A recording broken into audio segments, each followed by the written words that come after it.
Il y a une autre règle, je suppose, un dicton peut-être, qui dit que si tu n'as pas ta propre histoire, alors tu ne seras qu'un figurant dans l'histoire de quelqu'un d'autre. Très bien, reparlons de ce brouillard. Alors disons que, pour les raisons que tu as déjà exposées, tu ne veux pas rendre tes conditions d'échec conscientes, parce que dans ce cas tu sais quand tu échoues, et ça fait mal. Tu ne veux pas rendre tes plans pour l'avenir trop clairs, parce que si tu n'atteins pas ce que tu recherches, il devient très clair que tu l'as perdu, ce qui est un peu différent de l'échec, n'est-ce pas ? Et puis il y a aussi le problème que si tu rends tes motivations claires aux autres, alors ils ont vraiment les moyens de te blesser. Parce que je peux te faire du mal en te privant de ce que tu veux, mais je peux te blesser encore plus si je sais vraiment ce que tu veux, et que je peux t'en priver. Tu as donc des raisons de laisser ces choses floues. Mais le problème, alors, c'est que tu n'as pas de direction forte, n'est-ce pas ? Parce que tu ne te consultes pas, tu ne t'observes pas, tu n'apprends pas à te connaître, tu ne découvres pas qui tu es, et tu ne détermines pas quel chemin tu devrais prendre dans la vie pour être engagé. D'accord, donc tu deviens faible parce que tu n'es pas intégré. Tu es partout, tu es dispersé. Eh bien, alors toute personne qui a du pouvoir pour une raison ou une autre peut rivaliser avec toi pour attirer ton attention et gagner. Et donc, si tu n'as pas ton propre plan, aussi douloureux que ce soit d'en élaborer un, en partie parce que tu dois prendre en compte tes propres insuffisances. Oh oui, tu as aussi dit qu'on pose un idéal, ce que je veux ou qui je pourrais être. Plus cet idéal est éloigné de toi, plus tu te sens inadéquat par rapport à lui. Tu sais ? Donc c'est une autre raison de l'éviter. Mais oui. Eh bien, c'est pour ça que chaque idéal est un juge. On ne peut pas y échapper. Maintenant, si c'est trop pour toi, je pourrais dire, eh bien, choisis-toi un idéal moins élevé. Par exemple, poursuis quelque chose qui ne te paralyse pas d'intimidation. Ce que tu veux vraiment faire, c'est établir un plan avec un objectif assez ambitieux, mais qui se compose aussi d'étapes qui ne sont pas trop intimidantes. Donc tu dois te demander, j'aimerais faire ça. Je devrais le faire, mais vais-je le faire ? La réponse sera souvent non, car tu sais comment tu es. Tu dois aller à la salle de sport, mais tu n'y vas pas. C'est comme, d'accord, eh bien, peut-être que tu n'iras pas à la salle de sport, mais peut-être que tu pourrais marcher un demi-pâté de maison tous les 2 jours, quelque chose comme ça. Et tu dois te demander, j'en parle dans le premier chapitre à propos de l'avantage d'être un imbécile. Si tu vois que tu n'es pas doué dans un domaine, adapte ton objectif à la baisse, jusqu'à ce que même quelqu'un comme toi puisse réussir, puis atteins-le pour ne plus être un imbécile.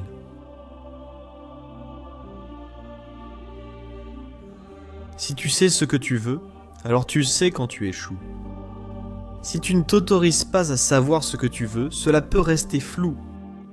Sans définir tes conditions de réussite, tu évites ta responsabilité car tout reste flou. Et le problème avec le fait de vouloir quelque chose, c'est qu'il y a de grandes chances que tu doives travailler pour l'obtenir. Tu vas devoir faire des sacrifices. Et il est certain que tu veux peut-être éviter ça. Tu pourrais avoir peur de le rendre clair, parce que d'autres personnes pourraient aussi te le refuser, ce dont je parle pas mal dans ce chapitre. Le problème, c'est que ne rien clarifier te protège sur le moment, mais c'est vraiment difficile pour toi à moyen et long terme. Parce que si tu ne clarifies pas ce que tu veux pour toi-même ou pour les autres, la probabilité que tu tombes dessus par hasard est assez faible. Et tu peux repousser ça indéfiniment, jour après jour. Mais le problème, c'est que tu vieillis pendant que tu fais ça. Et il y a évidemment un prix à payer pour ça. Ce 3e chapitre ne dissimule rien dans le brouillard. Je veux dire, c'est un avertissement contre le fait de ne pas prêter attention. La connaissance émerge de façon étrange. Elle émerge, évidemment, lorsque nous apprenons quelque chose. Au départ, nous ne le savions pas. Et donc, cela signifie que la connaissance passe par un processus de transformation, allant de l'absence totale à quelque chose d'explicite et de pleinement détaillé. Et une étape de ce processus est l'émotion. Et donc, par exemple, il se peut que vous vous sentiez frustré et déçu par les événements de la journée, mais que vous soyez incapable de préciser exactement pourquoi. C'est extrêmement courant. Vous savez, vous rentrez chez vous, auprès de votre partenaire, et vous êtes de mauvaise humeur, et vous savez, vous lui répondez sèchement pour quelque chose, et il ou elle vous demande « Qu'est-ce qui ne va pas chez toi ?» Et vous répondrez « Rien, tu es juste agaçant », alors qu'il est parfaitement clair pour vous deux qu'il y a effectivement quelque chose qui ne va pas chez vous. Et puis cette déception, cette frustration, cette colère et cette tristesse, disons, ou cette anxiété, sont le signe que quelque chose ne va pas. Mais ce n'est pas forcément que vous refoulez la connaissance de ce qui ne va pas. Vous ne savez tout simplement pas, en fait. Et l'émotion est la première étape du processus par lequel cette connaissance émerge. Et il se peut que vous deviez vous asseoir, réfléchir et parler avec votre partenaire ou un ami, Dieu seul sait combien de temps, avant de vraiment mettre le doigt sur ce qui vous dérange. Et cela peut être très éloigné de ce qui s'est passé pour vous déclencher sur le moment. C'est ça, le brouillard. Il suffit de ne pas faire d'efforts pour y rester. C'est très facile. Ce n'est pas plus difficile que de rester assis là à ne rien faire, parce que créer de la connaissance est quelque chose d'actif et de difficile. Vous savez, l'attention est la monnaie de base, n'est-ce pas? Tout le monde se bat pour l'obtenir. Et c'est incroyablement précieux. Et il est certain aussi qu'il est très tentant de tourner son attention vers des choses qui attirent brièvement votre attention au lieu de chercher les causes des émotions négatives. C'est un bon exemple. Et bien sûr, nous avons d'énormes entreprises qui travaillent au jour et nuit pour attirer continuellement notre attention. Et il y a quelque chose de sinistre là-dedans, évidemment. Mais on ne peut pas vraiment leur en attribuer la responsabilité parce qu'il n'y a pas cela. Il y a un énorme chevauchement entre éduquer les gens, les informer et attirer leur attention sur vous. Et les frontières entre toutes ces choses sont très floues, disons, et difficiles à définir. Il est certain que l'une des façons de rester dans le flou à propos de soi-même, c'est de se distraire, de se laisser distraire par tout ce qui vient de l'extérieur, par n'importe quoi dans le monde extérieur. Et évidemment, la technologie informatique, les téléphones portables, les jeux, et bien même s'ils ne sont pas négatifs en soi, peut-être, sont là à tout moment pour te distraire.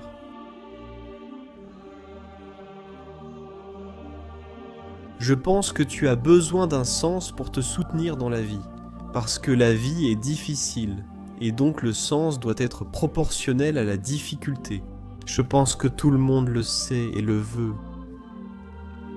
Chaque fois que j'en parle à un public et que je souligne que c'est en assumant des responsabilités que l'on a le plus de chances de trouver ses significations, le public devenait généralement silencieux parce que ce n'est pas une équation que l'on fait souvent, n'est-ce pas? C'est-à-dire que, eh bien, vous avez besoin de sens, c'est mieux que le bonheur. Le bonheur est, selon moi, la conséquence positive de la quête de quelque chose de profondément significatif. Mais presque tout ce qui est profondément significatif exige la volonté d'assumer des responsabilités. Et donc, c'est une bonne chose à savoir, parce que vous pourriez vous demander, eh bien, pourquoi devrais-je assumer des responsabilités? La réponse semble être, cela donne de la profondeur à votre vie.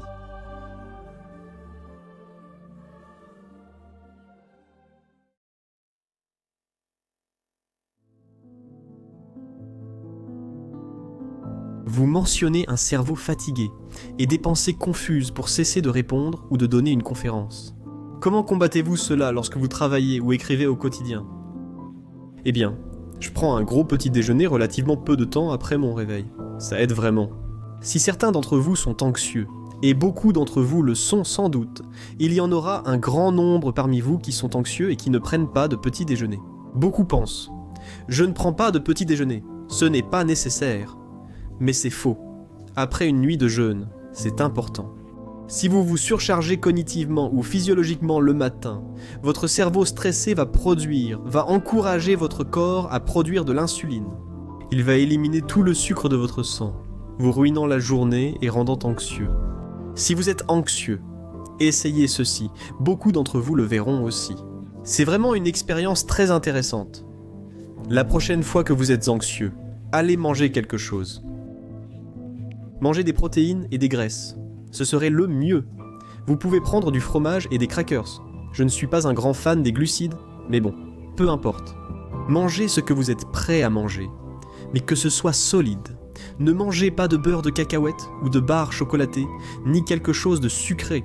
Mangez quelque chose de consistant, un morceau de viande, un morceau de fromage, un peu de beurre de cacahuète, quelque chose comme ça. Attendez 10 minutes et voyez si votre anxiété diminue.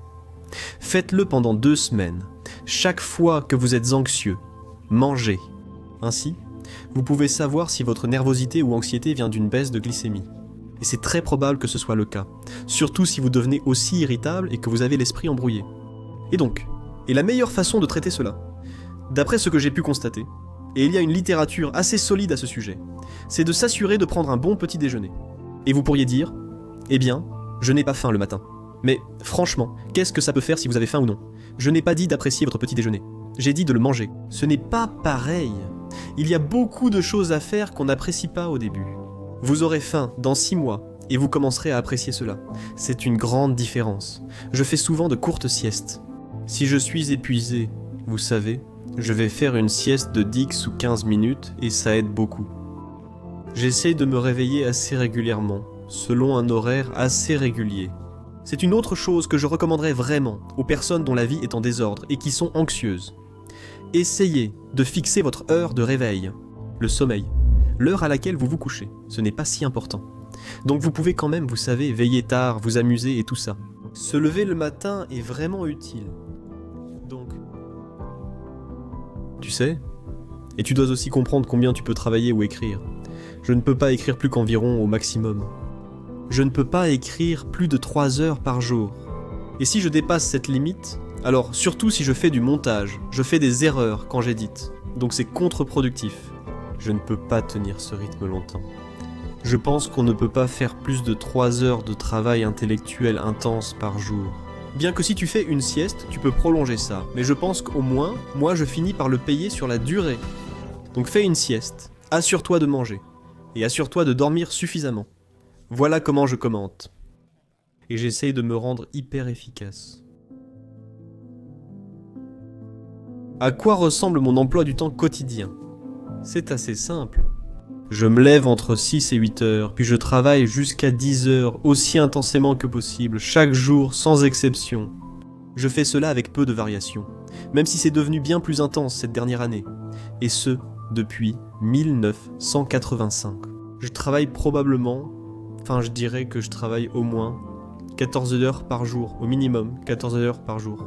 Donc ça fait environ 100 heures par semaine. Et le temps où je ne fais pas ça, je le passe avec des amis, et surtout avec ma famille. Donc oui, je travaille aussi efficacement que possible. J'essaie toujours de faire tout ce que je peux, aussi vite que possible. Et je suis habitué à ça parce que, comme je l'ai dit, je le fais depuis 30 ans, donc c'est mon emploi du temps quotidien. Et je ne sais même pas ce que je ferais si je ne faisais pas ça. J'ai ce chalet où je vais, même si en général j'y passe du temps à écrire. Et je vais nager avec ma femme, et nous faisons du canoë, et je peux faire une pause de cette façon. La plupart du temps, même en pause au chalet, je fais surtout de la menuiserie et répare l'endroit. Je n'aime pas rester inactif. Je dois être occupé à faire quelque chose de productif tout le temps, sinon je ne suis pas satisfait de moi-même. J'ai décidé il y a longtemps de mener une vie très efficace et productive. Cela a été un défi. C'est quelque chose d'agréable pour moi dans une certaine mesure, parce que je suis très intéressé à essayer de comprendre combien je peux faire en un minimum de temps, tout le temps. C'est incroyable à quel point notre santé mentale dépend d'une structure sociologique fonctionnelle. Et voici pourquoi. Eh bien, tout d'abord, il faut en quelque sorte savoir quoi faire chaque jour. Vous devez avoir une routine parce que vous êtes un animal, vous savez. Et vous savez, si vous avez un chien ou un chat, les chiens sont un très bon exemple de cela. Les chiens aiment la routine. Ils aiment être promenés aussi souvent que nécessaire. Et ils tombent assez rapidement malades si vous ne ritualisez pas leur journée. Les enfants sont exactement pareils. Maintenant, vous pouvez en faire trop, n'est-ce pas? Mais quand même, vous savez, il faut savoir à peu près quand vous devez vous lever. Ça devrait être à peu près la même chose chaque jour. Vous devez savoir à peu près quand vous allez manger. Vous devez savoir ce que vous allez manger. Sachez avec qui vous mangez et où acheter votre nourriture. C'est comme 80% de votre vie, 70% de votre vie, quelque chose comme ça, qui consiste en ces choses que vous faites chaque jour et que vous répétez. Eh bien, vous avez besoin de structure, vous avez besoin de prévisibilité, et vous en avez besoin de plus que vous ne le pensez, juste pour rester sain d'esprit. Maintenant, si vous avez de la chance, et peut-être que vous êtes un peu étrange, vous pouvez vous écarter de la norme de 5% ou de 10% ou quelque chose comme ça, prudemment et avec précaution, tant que le reste de votre vie est bien ordonné, de manière normative. Vous pourriez réussir à vous en sortir comme ça, et vous pourriez être capable de le maintenir dans le temps, et les gens pourraient être capables de vous tolérer si vous le faites. Ou peut-être que vous aurez vraiment de la chance, et que vous serez créatif, mais raisonnablement bien structuré, et les gens seront en fait heureux, qu'il y ait quelque chose d'idiosyncratique et d'unique chez vous. Mais même dans ces circonstances, ce que vous voulez surtout, c'est avoir une routine disciplinée, prévisible, et vous y tenir coûte que coûte. Vous serez beaucoup plus sain, plus heureux et plus équilibré si vous faites cela. Et puis, l'autre chose dont vous avez besoin, parce que c'est une des choses sur lesquelles les psychanalystes se sont trompés, je pense, c'est qu'ils ont surestimé à quel point la santé mentale était une conséquence d'une bonne structure interne, vous voyez. Parce que du point de vue psychanalytique, vous êtes en quelque sorte un ego et cet ego est en vous. Et bien sûr, il repose sur une structure inconsciente. Mais le but de la psychanalyse est de clarifier cette structure inconsciente et l'ego qui est au-dessus, et de faire de vous un individu pleinement fonctionnel et autonome. Mais cela pose problème car... La raison pour laquelle vous êtes sain d'esprit en tant qu'être humain pleinement fonctionnel et autonome n'est pas parce que vous avez organisé votre psyché, même si c'est important. Pourquoi vous êtes sain d'esprit ? Si votre inconscient et votre ego sont bien organisés, c'est parce que les autres tolèrent votre présence assez longtemps et vous recadrent dès que vous faites quelque chose de suffisamment stupide pour risquer d'être détesté durablement. Et donc, ce que les gens font constamment les uns avec les autres, sans arrêt, c'est qu'ils s'envoient des signaux de bon sens en permanence, n'est-ce pas ? C'est comme si vous souriez aux gens s'ils ne se comportent pas seulement correctement, mais aussi s'ils se comportent d'une manière que vous aimeriez les voir continuer à adopter. Vous froncez les sourcils, les ignorez, les évitez, levez les yeux au ciel, affichez du dégoût, ne les écoutez pas, les interrompez, ne coopérez, ni ne rivalisez avec eux. C'est comme si vous envoyiez constamment des signaux aux autres sur la façon de réguler leur comportement, si souvent que cela constitue l'ensemble de vos interactions sociales. C'est pour ça que nous nous faisons face, que nous affichons des émotions sur notre visage, que nous nous regardons dans les yeux, et que nous savons exactement, nous savons autant que possible ce qui se passe chez l'autre, étant donné que nous n'avons pas un accès direct au contenu de leur conscience. Donc en partie, ce que vous faites avec votre routine, c'est vous établir comme une personne crédible, fiable, digne de confiance, potentiellement intéressante, qui ne va pas faire quelque chose de trop imprévisible à tout moment. Tout le monde vous façonne pour que vous soyez exactement cela. Et c'est ainsi que vous gardez l'esprit sain. Et donc, ce qui arrive aussi aux gens, s'ils n'ont pas de routine et qu'ils se retrouvent isolés, c'est qu'ils commencent à dériver. Et ils dérivent mal, parce que le monde est trop compliqué pour que vous puissiez l'organiser tout seul. Vous ne pouvez tout simplement pas le faire. Donc, une grande partie de notre... Donc nous externalisons le problème de la santé mentale. C'est très malin d'externaliser le problème de la santé mentale, car il est d'une complexité ingérable. Et donc, la façon dont nous gérons ce problème incroyablement complexe, c'est que nous avons un très grand nombre de cerveaux qui travaillent simultanément sur ce problème en permanence. Et cette question d'efficacité c'est vraiment intéressante. Si vous qui écoutez cherchez un défi, l'une des choses que vous pouvez faire, je pense que cela donne plus de sens à votre vie, c'est d'essayer de faire des choses difficiles, n'est-ce pas ? Visez haut. Ne visez pas si haut, que vous ne puissiez pas y arriver. Et assurez-vous de diviser vos objectifs en sous-objectifs raisonnablement atteignables. Mais vous devez viser haut, et ensuite voir à quel point vous pouvez devenir hyper efficace. C'est une excellente chose à faire au début de la vingtaine. Voir, d'accord, comment vous discipliner. Vous vous demandez, d'accord, combien de travail puis-je accomplir si je me charge au maximum ? Jusqu'où puis-je travailler ? Jusqu'où puis-je aller avant de m'épuiser ? Et ensuite, évidemment, vous reculez. Parce que la quantité optimale de travail, d'engagement productif, disons, c'est celle qui est soutenable sur des décennies. Donc vous devez apprendre cela. Mais vous ne l'apprenez pas sans d'abord vous pousser jusqu'à vos limites. Et, vous savez, si votre vie n'est pas tout ce qu'elle pourrait être, et si vous souffrez d'un excès d'absence de sens, eh bien, cela signifie que vous n'êtes pas correctement orienté dans le monde du chaos et de l'ordre. C'est comme si vous pouviez apprendre à vous discipliner. Déterminer ce que vous devez et voulez faire. puis voyez jusqu'où vous pouvez être efficace. Parce que l'une des choses qui est assez amusante, c'est de voir si vous avez une tâche. Je dis toujours ça à mes étudiants en master quand ils font une expérience aussi. Si vous avez une tâche à accomplir, c'est vraiment intéressant de passer quelques minutes, parfois des heures, selon la durée de la tâche. Essayez de trouver comment la faire 5 à 10 fois plus rapidement. Cela implique de repenser votre approche de la tâche, mais c'est souvent possible. C'est ainsi que les personnes très productives deviennent efficaces.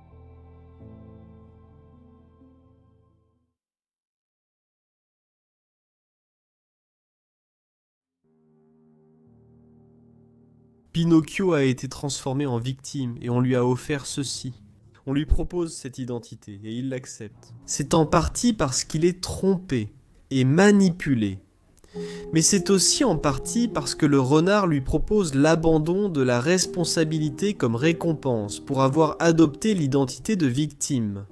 C'est donc là que son propre manque de moralité, disons, puisque tout cela concerne le développement de Pinocchio en tant que personnage, joue un rôle dans sa chute. Donc, si je suis une victime, alors tout le monde me doit quelque chose et je n'ai aucune responsabilité à prendre. Et donc, il y a une chose à laquelle j'ai pensé. Voici quelque chose à considérer. Il se pourrait que le sens que la vie peut vous apporter soit proportionnel à la quantité de responsabilités que vous décidez d'assumer. Ce serait très étrange si c'était le cas, vous savez, parce que la responsabilité, bien sûr, est une sorte de poids, évidemment, et il est difficile d'assumer des responsabilités. Mais si toute émotion positive que vous ressentez, ainsi que votre contrôle de l'anxiété et de la douleur, dépend de l'activation de ces systèmes qui vous observent avancer vers un objectif désiré, alors plus l'objectif est complet et lourd, plus il y aura d'impact dans l'observation que vous vous en rapprochez. Et, vous le savez déjà en quelque sorte parce que vous avez sûrement remarqué dans votre propre vie que lorsque vous êtes engagé dans quelque chose en quoi vous croyez, le temps passe correctement.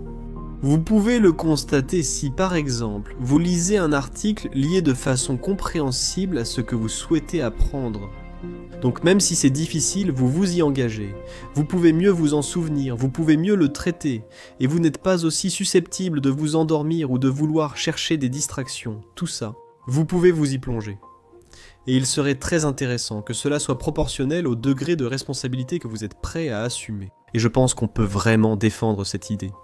Je me suis aussi souvent demandé, imaginez que vous puissiez offrir un choix aux gens. Voici le choix. Vous pourriez dire, eh bien votre vie n'a pas de sens. Les nihilistes ont raison, il n'y a aucun sens dans votre vie. Et à cause de cela, il n'y a aucune raison pour vous d'accepter la moindre responsabilité. Donc, vous pouvez vivre une vie sans responsabilité, et peut-être une vie de recherche de plaisirs impulsifs, mais une vie sans responsabilité. Mais le prix, c'est une vie sans sens, où vous pourriez dire, non, faisons l'inverse. Nous allons dire, tu peux vivre une vie pleine de sens, mais elle ne sera aussi significative que la quantité de responsabilité que tu es prêt à assumer. Tu pourrais te demander, que choisiraient les gens ?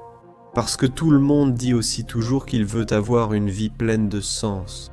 Mais si le prix à payer pour cela est à l'adoption de responsabilités, alors il n'est pas si évident que les gens choisiraient le sens plutôt que, tu sais, des activités futiles, s'ils devaient le faire. Si l'avantage qu'ils tiraient de choisir des activités futiles était qu'ils n'auraient vraiment jamais à se soucier de quoi que ce soit qu'ils feraient. Aucune responsabilité.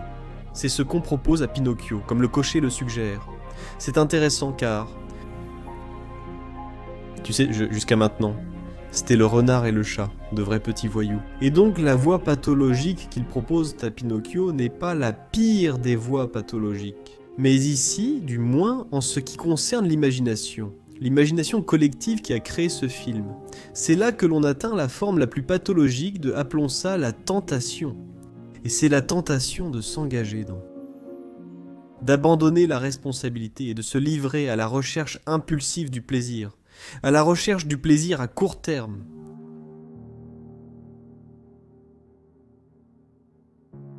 Voici donc le renard qui fait semblant d'être un médecin en train d'enquêter sur la maladie de Pinocchio et il prend quelques notes, tout cela n'est qu'un gribouillage sans signification, n'est-ce pas ? C'est comme un bruit blanc et peu importe que ces arguments soient complètement incohérents et peu importe qu'ils ne sachent en réalité rien du tout. Ce qu'il vend est facile à acheter, alors Pinocchio l'achète. Et à la fin de la conversation avec le renard, il est assez convaincu qu'il est inutile et qu'il a besoin de vacances. Tu sais, c'est aussi une situation comestible dont j'ai parlé dans l'autre conférence. Je veux dire... C'est juste, imaginons que vous avez un enfant qui est un peu du côté névrosé, donc avec beaucoup d'émotions négatives, et peut-être aussi un qui est un peu du côté maladif, donc qui a une variété de... en a disons, petits mots, relativement mineurs, mais des mots quand même.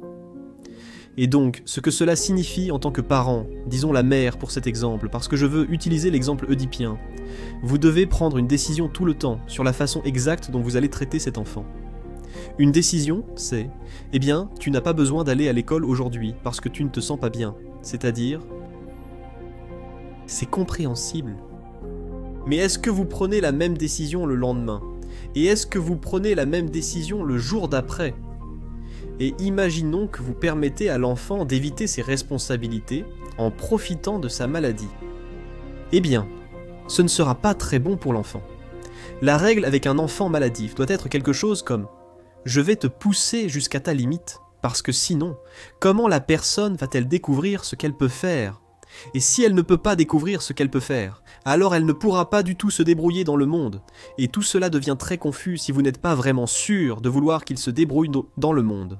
Vous savez, peut-être que vous êtes tout aussi heureux, parce que vous seriez assis à la maison tout seul si votre enfant était là avec vous, et peut-être qu'à un certain niveau vous seriez tout aussi heureux s'il ne grandissait jamais. Parce que comme ça il ne partirait pas. Et peut-être que c'est parce que vous avez un mariage terrible, et que vous vous sentez seul. Vous savez, peut-être que c'est un mariage abusif et que votre mari a chassé tous vos amis, et donc vous n'avez plus rien du tout. Et peut-être que c'est parce que vous ne vous êtes pas très bien défendu, en dehors du fait qu'il était, vous savez, tyrannique, dans sa nature profonde. Et donc, toutes ces petites déformations et torsions dans votre psyché vont se manifester en arrière-plan de chacune de ces décisions. Ma fille, elle a eu beaucoup de maladies quand elle était adolescente, et elles étaient très graves. Et c'était très difficile de savoir quoi faire à ce sujet, parce qu'on ne pouvait pas vraiment appliquer des règles normatives, vous voyez. Et il fallait toujours qu'on essaye de comprendre si elle était en train de nous communiquer ses symptômes, à quel point il fallait les prendre au sérieux. Et la réponse était le moins sérieusement possible, c'était quelque chose comme ça, parce que nous avions besoin de savoir. Et elle avait besoin de savoir ce qu'elle pouvait faire malgré le fait qu'elle avait des problèmes. Et l'une des choses que j'ai vraiment essayé de lui inculquer, et je pense que ça a marché, c'est que tu ne dois jamais utiliser ta maladie comme excuse pour ne rien faire.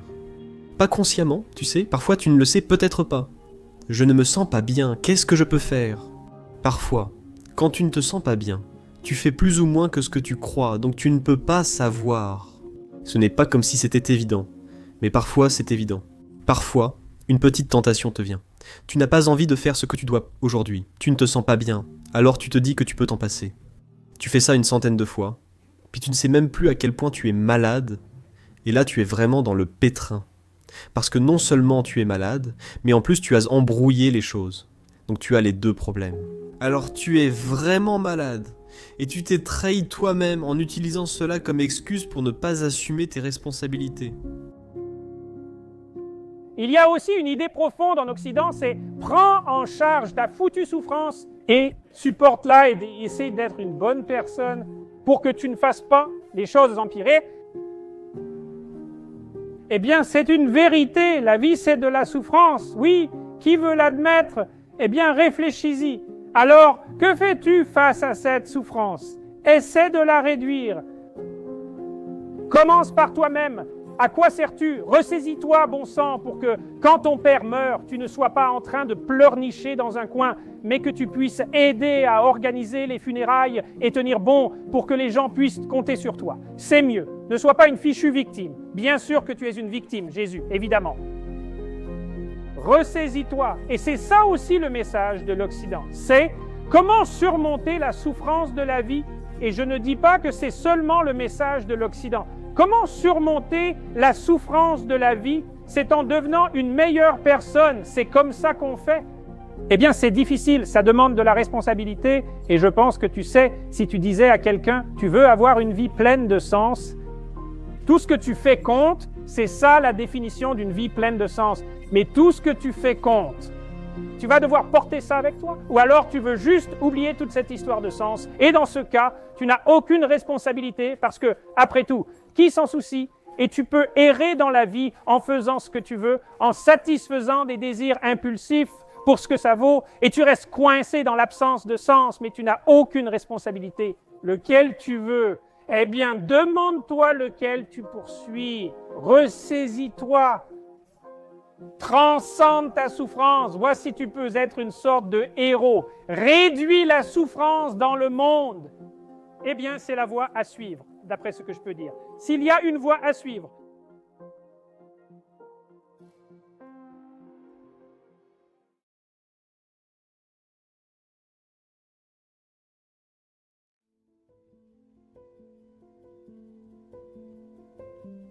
J'ai un ami, c'est un très bon ami à moi, et je le connais depuis la fac. C'est un gosse solide. Il a grandi dans des conditions plutôt pauvres dans le nord de l'Alberta. Vraiment sur une terre de frontière qui n'avait été défrichée que 50 ans auparavant, par son père qui était docker et ancien militaire, un bon gars, son père. Mais ce gars-là a grandi, et il est pas dur à cuire.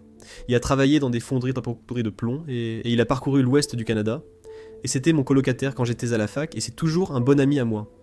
Il a fini par travailler avec des délinquants. Il s'est lancé dans le travail social, assez curieusement, et il s'est retrouvé à travailler avec certains des pires délinquants du Canada. C'est vraiment un bon gars, et il aime aider les gens à s'améliorer, mais il n'est pas du tout naïf.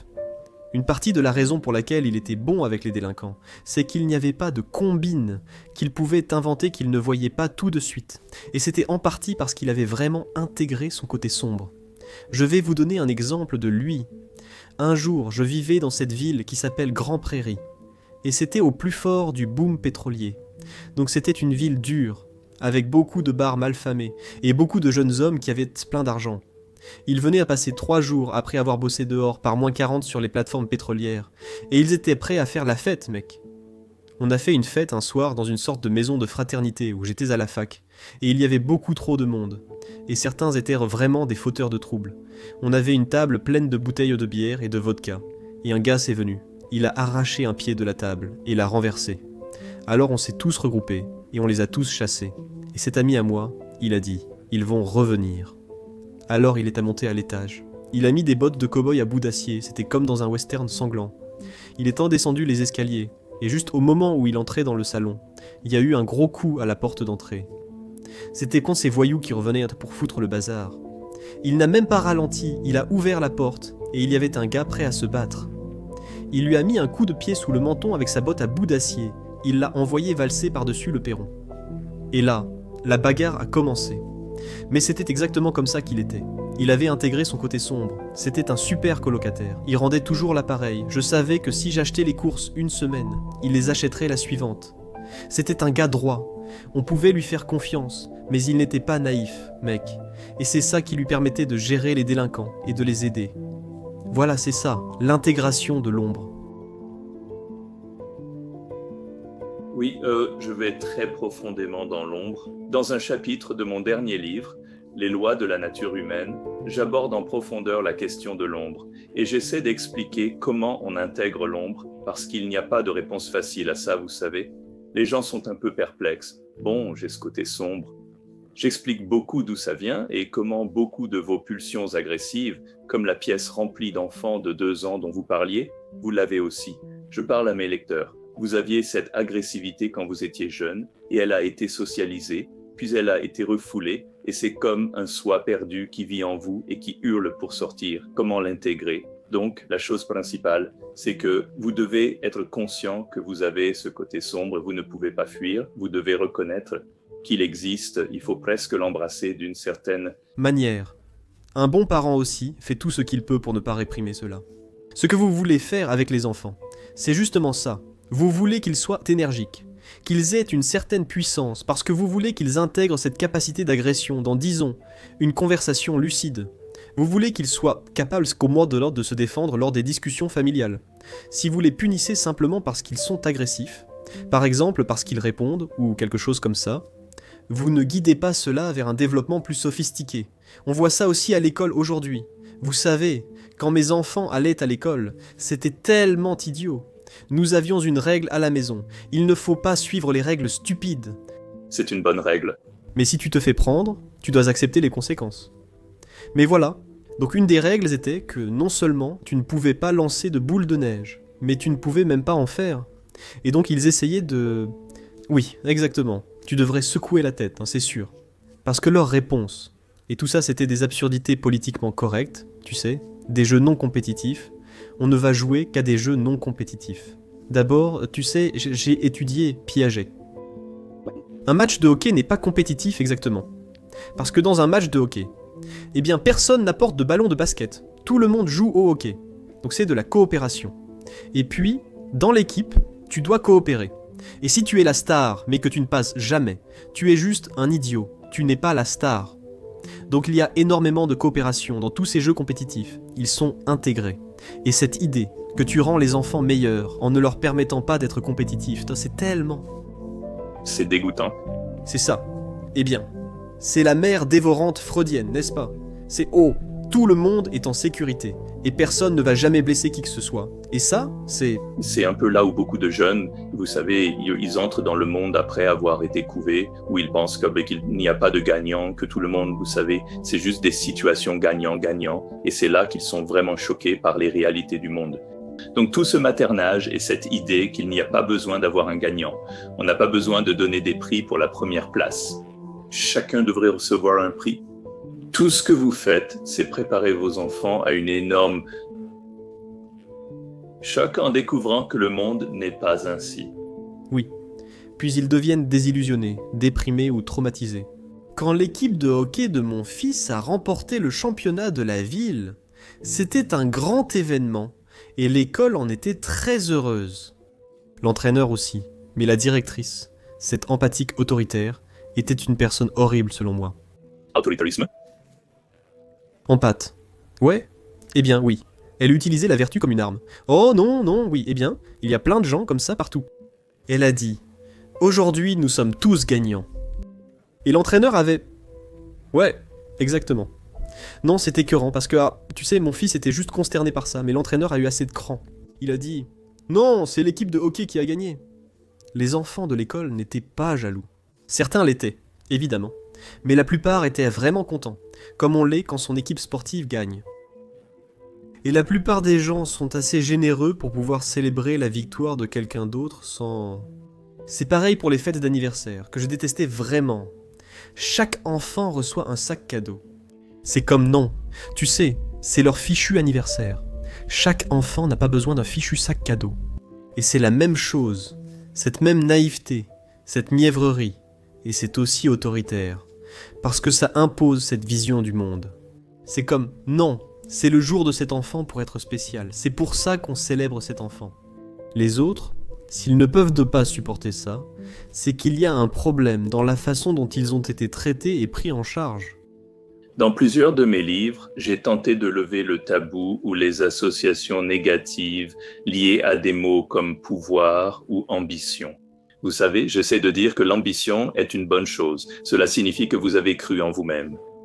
Vous avez de l'amour-propre, pensez valoir quelque chose, voulez réussir et créer ainsi de la valeur pour les autres. Donc, l'ambition est une chose positive. Mais tellement de gens sont tout simplement gênés d'être un être humain, gênés de notre nature de primate, gênés de nos propres pulsions agressives. C'est en partie pour cela que les garçons échouent là maintenant dans nos écoles à un taux disproportionné, vous savez. Et je le vois, il y a une attaque du genre que vous décrivez contre la meilleure part de la masculinité ambitieuse. Et vous savez, j'avais un ami qui s'est suicidé parce qu'il identifiait son ambition avec, vous savez, la force patriarcale qui dévore l'environnement, disons. Et c'est constant. C'est, vous savez, la cause de l'horreur historique. Et vous pourriez dire, eh bien, personne ne prend ça sur lui à ce point-là. Et ça, eh bien, vous pouvez le dire, mais vous ne savez absolument pas de quoi vous parlez. Les gens prennent ça sur eux tout le temps. Et puis ils commencent à identifier la meilleure partie d'eux-mêmes qui avance avec les pulsions destructrices de l'humanité. Ils ont honte car ils n'arrivent plus à bien faire. Mais en principe, vous savez, il essayait d'être aussi inoffensif et inoffensif que possible de toutes les manières possibles. Et ça lui a complètement aspiré toute son énergie. Vous retournez cette énergie contre vous-même, cela arrive ainsi. Cela peut parfois conduire au suicide, forme extrême d'auto-agression. Je sais que personnellement, comme je l'ai dit, j'ai définitivement un côté sombre. Je suis très agressif, très compétitif et souvent en colère. Donc, beaucoup de ces expériences dans ma jeunesse m'ont rendu très en colère. Mais la façon dont j'ai intégré mon côté sombre, je ne dis pas que c'est un modèle, mais la façon dont je l'ai fait, c'était à travers mes livres. Donc, d'une certaine manière, cette colère transparaît dans le matériel que j'écris. Et je trouve que je ne peux écrire que lorsque j'ai ce genre de colère. Mais je ne m'emporte pas. Je ne crie pas et je ne rabaisse pas les gens. Je canalise en quelque sorte cette colère dans quelque chose de productif et de créatif. Des gens ont fait remarquer, vous savez, certains de ceux qui m'ont critiqué, que je suis une personne en colère. Ce qui n'est pas vrai, mais c'est certain que cette colère, cette capacité à être en colère, c'est vraiment quelque chose qui vous donne de la force et qui peut pousser. Et la colère, c'est sûr. Donc psychophysiologiquement. Alors imaginez, c'est évidemment une expérience de pensée, mais imaginez que vous poursuivez un chat avec un balai. Eh bien le chat va fuir le balai. Mais si vous coincez le chat avec le balai, il va vous attaquer, même si ce n'est qu'un chat. Eh bien, et la raison à cela, c'est que la peur va faciliter soit l'immobilisation, soit la fuite. Parfois, la peur n'est pas la bonne réaction, la colère l'efface. Et donc, l'un des outils psychologiques dont nous disposons est la colère, comme antidote à la terreur qui, autrement, vous paralyserait.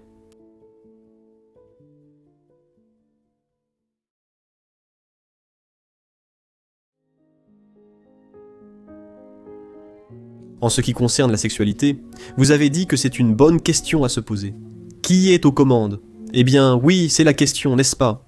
Vous savez, si vous vous masturbez devant de la pornographie, et que la conséquence immédiate est un afflux de culpabilité, alors vous devez vous demander, qui est aux commandes ?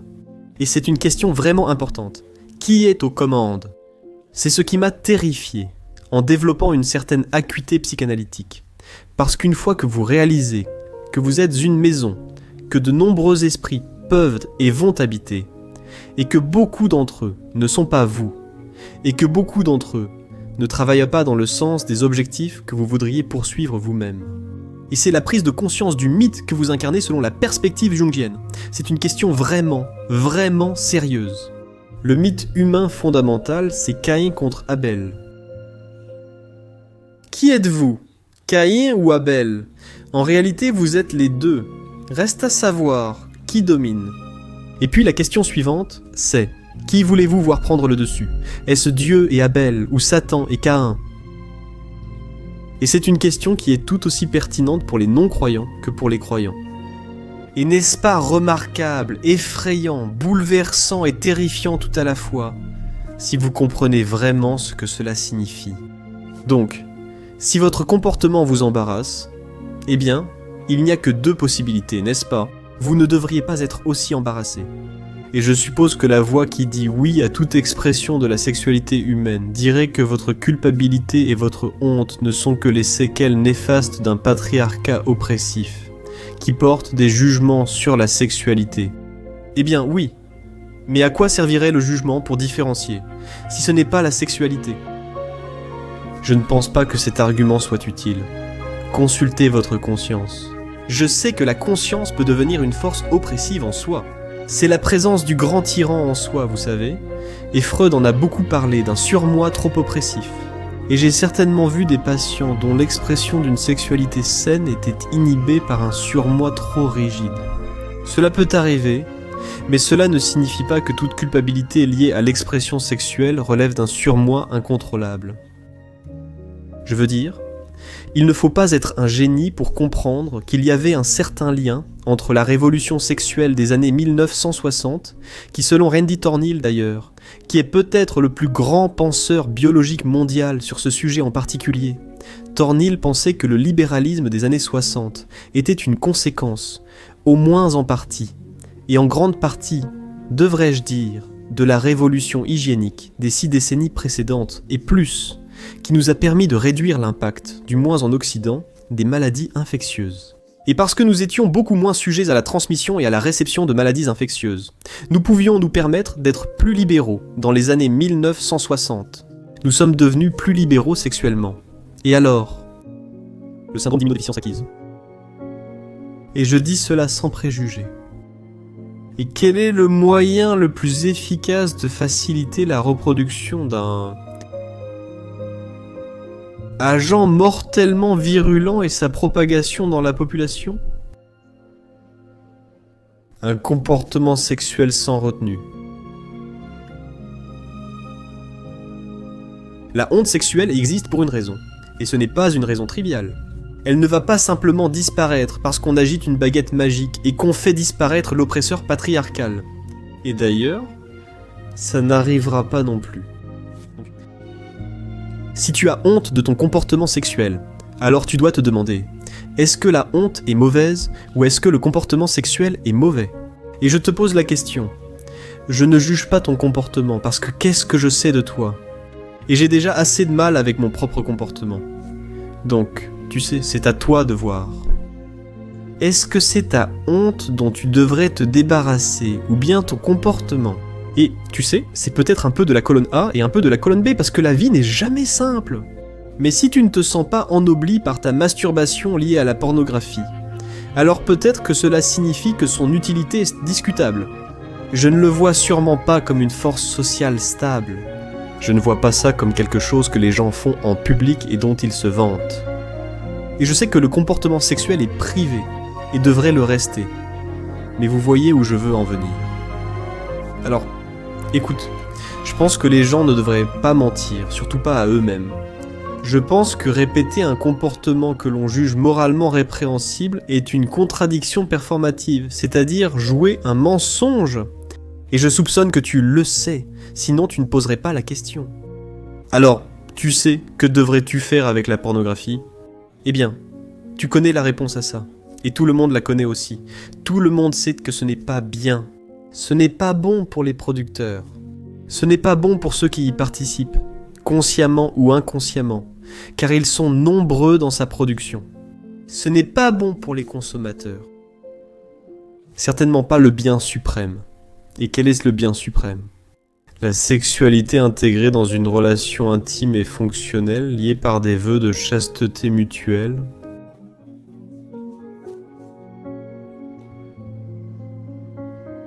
Et nous le savons tous aussi. Cela stabilise nos familles, cela stabilise nos sociétés, cela stabilise nos psychés. Tout ce qui ne sert pas cet objectif est probablement contre-productif. Et je soupçonne que c'est votre propre psyché, votre propre âme qui vous le dit. Donc,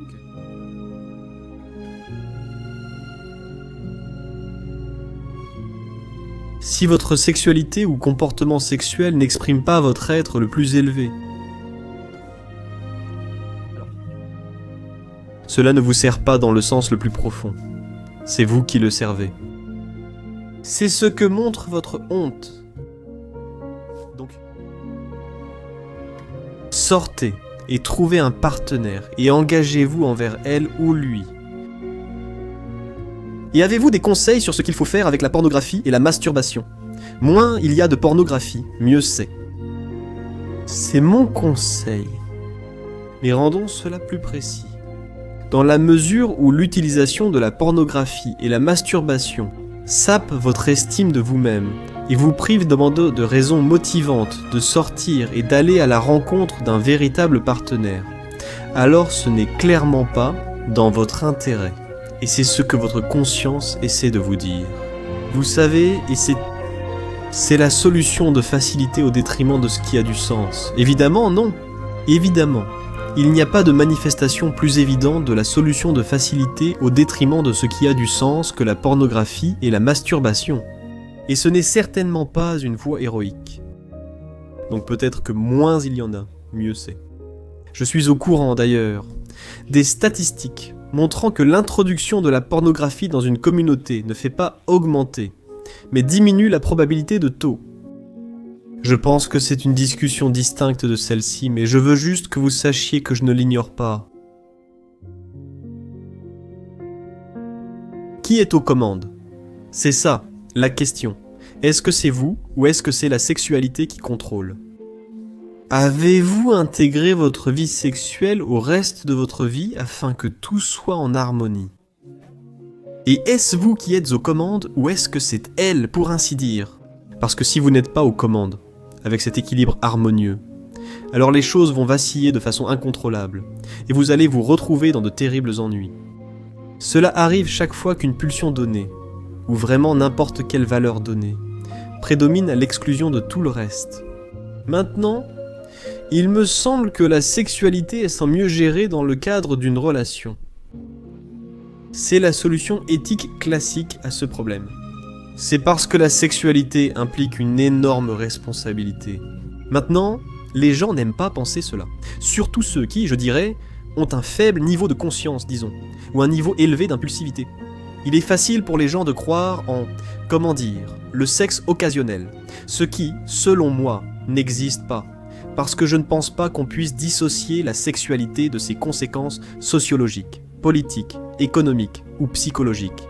Le sexe occasionnel, ça n'existe pas. Je pense que la raison en est que les conséquences du sexe sont trop importantes.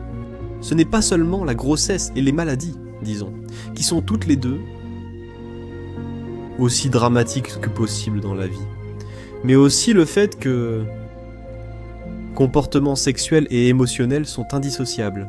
Ou peut-être qu'on pourrait dire encore pire. Si vous essayez de dissocier votre comportement sexuel de votre comportement émotionnel, alors je pense que ce qui se passe, c'est que vous finissez par devenir froid et cynique. Je veux dire, si vous êtes, disons, si vous êtes un serial, si vous avez beaucoup d'aventures d'un soir et beaucoup de partenaires occasionnels, alors tout d'abord, il n'y a pas beaucoup de distinction entre un partenaire et l'autre, et donc, d'une certaine manière, vous êtes dans une boucle et vous répétez simplement le même acte encore et encore. Mais vous ne pouvez pas. Il n'y a rien de profond là-dedans.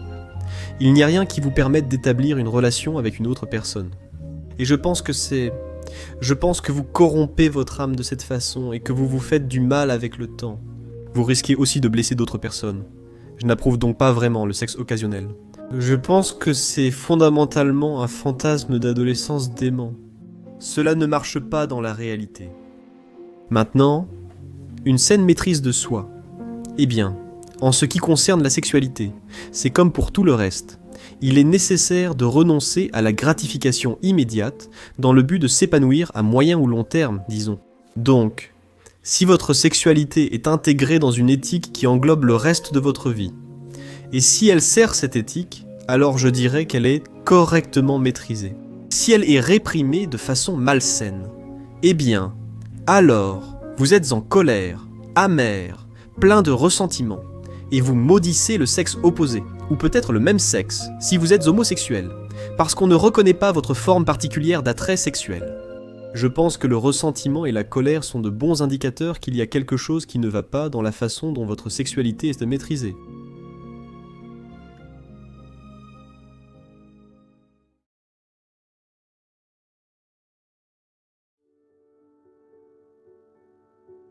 Vous organisez vos perceptions selon un objectif. Donc, par exemple, si je veux traverser la Seine, alors je vais spécifier mon point d'arrivée et je le verrai en haute résolution. Ensuite, je précise le chemin à suivre, et l'observation de ce chemin dégagé produit une émotion positive, car l'émotion positive est un indice d'un chemin dégagé, vers un objectif valorisé, ce qui est aussi quelque chose de très intéressant à savoir, parce que cela suggère qu'il n'y a pas d'émotion positive sans objectif. Cela suggère aussi que plus le but est noble, plus l'émotion positive est complète et élevée. Et cela pourrait être vrai. Cela pourrait être vrai. Et il est également vrai que lorsque vous organisez vos perceptions autour d'un objectif, cela sert de contenant pour vos émotions négatives. Donc, si je veux traverser la Seine parce que je pense qu'arriver de l'autre côté était préférable à rester ici, c'est une hiérarchie de valeurs. Cet endroit est meilleur que celui-ci. Ensuite, lorsque je m'observe en train d'entreprendre les actions qui vont me mener à cet endroit, c'est rassurant et cela procure un sentiment de sécurité. Parce que cela montre que la structure que j'utilise pour organiser mes perceptions et pour réduire le monde à quelque chose de gérable, est suffisamment précise pour que je puisse la mettre en œuvre. Et donc, il semble que nous habitons ces structures en permanence. Chaque fois que nous observons ou interagissons avec le monde, nous fixons un objectif, ce qui est une démarche éthique.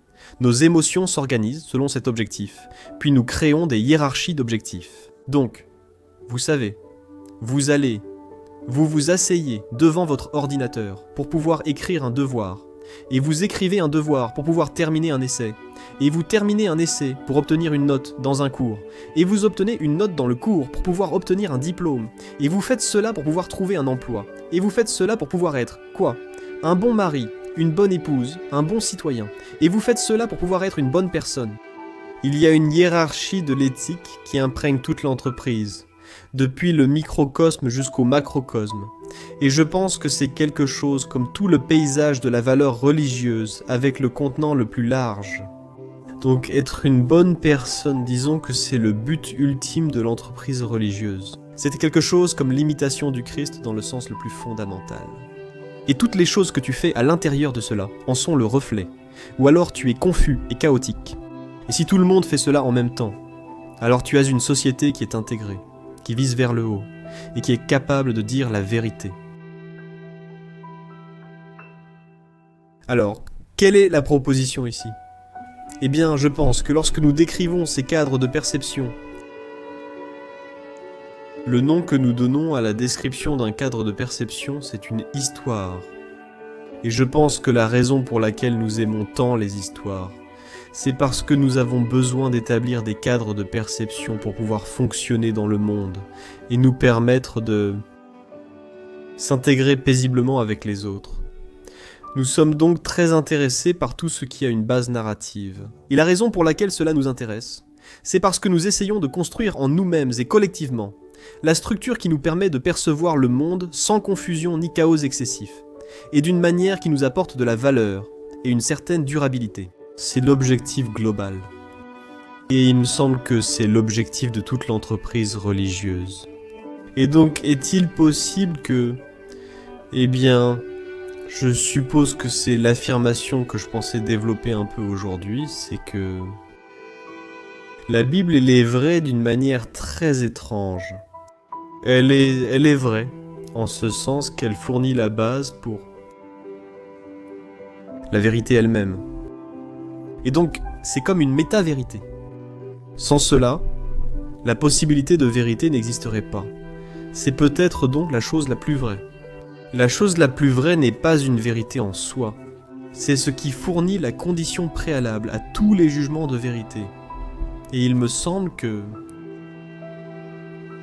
je ne vois aucune faille dans cet argument.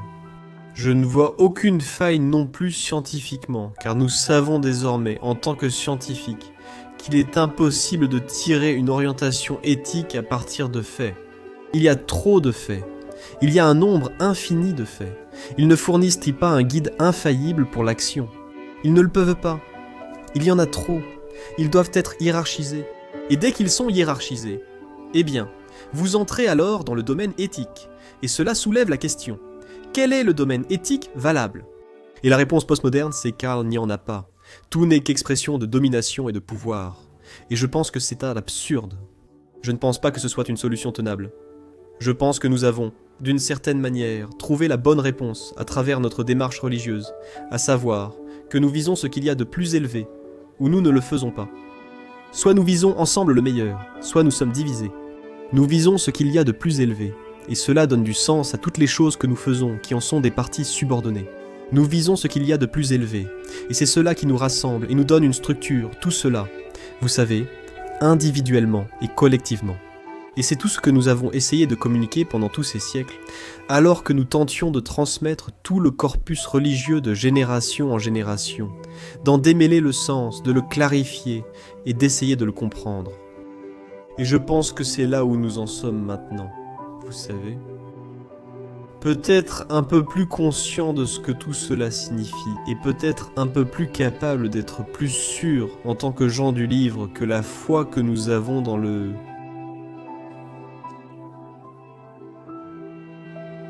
corpus textuel que nous habitons est...